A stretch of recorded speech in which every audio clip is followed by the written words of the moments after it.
Well, hey guys, this is Pegger Nat Ryan DeBar. I'm coming to you with another notorious BS video. I'm here on my back porch, just hanging out in the courtyard. I haven't made a lot of videos recently, and I haven't really thought about Clarksburg too much because I've got other things going on in my life. Something recently happened which has got the juices flowing a little bit. When I created this channel, I talked a lot about the TIFs out on Jerry Dub Drive, Charles Pointe, White Oaks, and all that.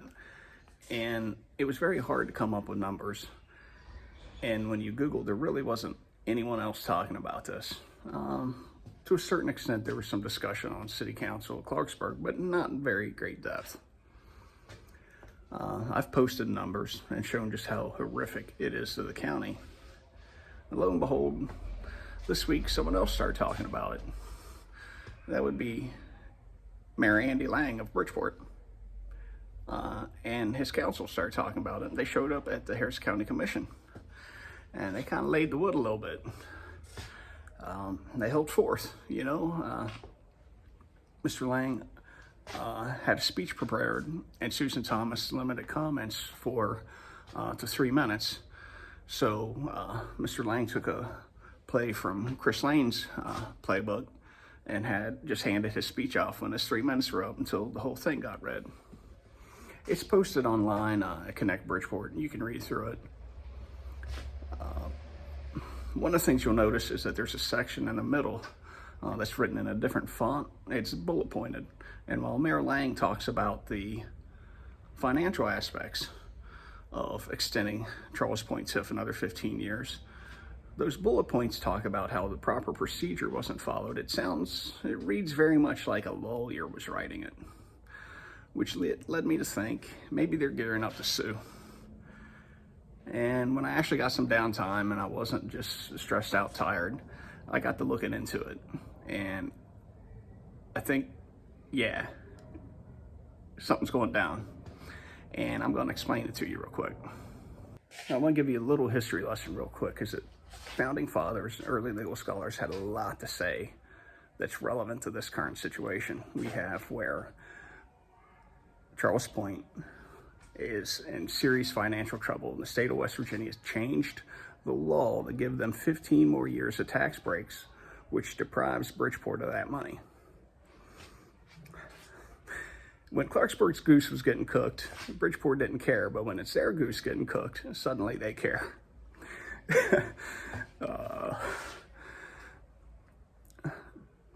The American colonists fought in the French and Indian War.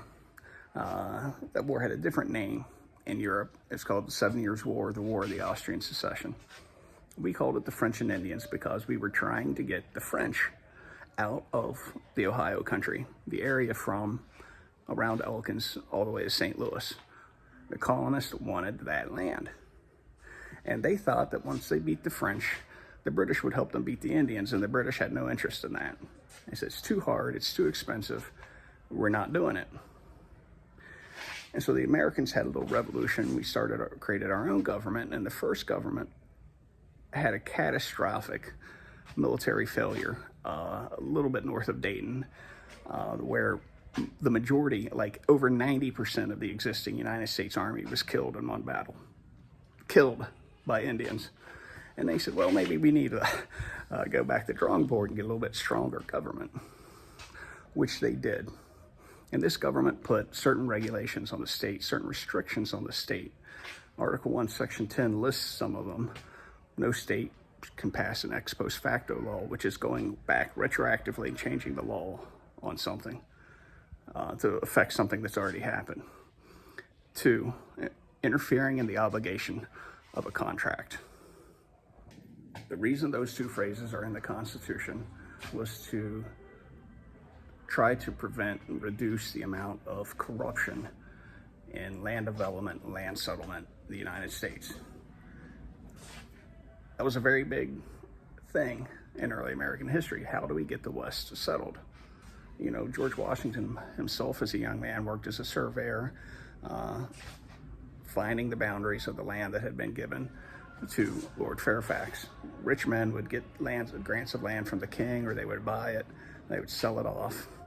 And then sometimes when they got themselves in financial trouble because they took on more than they could handle, they would bribe the king or the legislature or parliament, whatever, to wipe out their debts. The United States knew that we can't be having this. It's not going to work. The West is not going to get settled if it becomes absolutely a jungle. So some safeguards were put into place. The interesting thing is that one of the major backers of the Supreme Court and who was influential in getting these specific clauses inserted in the Constitution himself found him faced bankruptcy, fled to a different state, and got his buddies on the Supreme Court to say that ex post facto laws only pertain to criminal matters, not civil ones, despite the fact that that was clearly not the original intent. So there's been just shady stuff happening in America with pertains to public funding of land development, of land grants, of public debt since the very, very beginning. I'm going to try to tie all this stuff back to Charles Pointe, the TIF extension, and Bridgeport potentially suing. You remember I pointed out there's bullet points inserted in there in a different font with a different focus than the rest of what Andy Lang was talking about, speculating as could be a lawsuit brewing. The first thing that comes to mind is an entity of a state cannot sue the state itself. City of Bridgeport is just a logical creation. It's an extension of the state of West Virginia. It should not be allowed to sue itself. However, there's a case where that happened when the Supreme Court upheld a case. It would be U.S. Trust Corporation versus State of New Jersey, 1977. Basically, New York, New Jersey created the Port Authority of New York and New Jersey as an extension of themselves for the purpose of, I think, maintaining the port, maintaining ferries. And this Port Authority was able to take on public debt, take out bonds, and then the states came in and they tried to mess with the law, the terms of the bonds and stuff like that.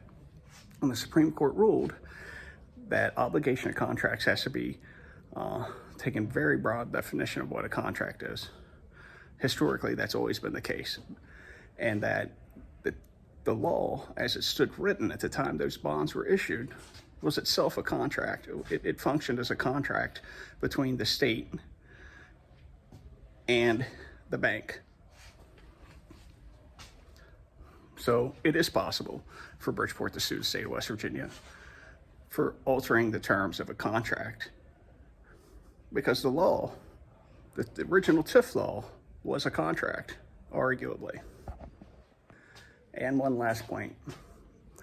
In 1932, there was a situation where the state of Texas interfered in the bonds of a developer because they didn't want the bank to seize the developer's lands. It was the Great Depression. And the state of Texas says this is basically an act of God. It's a once in a lifetime event, can't be predicted. And there's a public interest in not having a bank seize this property. And the Supreme Court at the time upheld it. It's an open question whether today's Supreme Court would uphold something like that. They're showing themselves to be very willing to overturn precedent. But in any case, that's what Charles Pointe keeps saying, is that COVID was a once in a lifetime event, basically an act of God. We can't pay our bills. Well, what Andy Lang pointed out was, in his bullet points, you haven't made money in 15 years. It's not COVID's fault.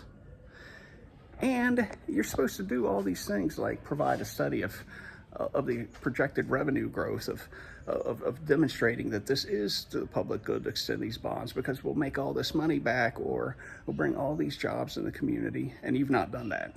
You've not met the law. You haven't followed the law. And you haven't given us any evidence, any reason to think that you're going to be successful.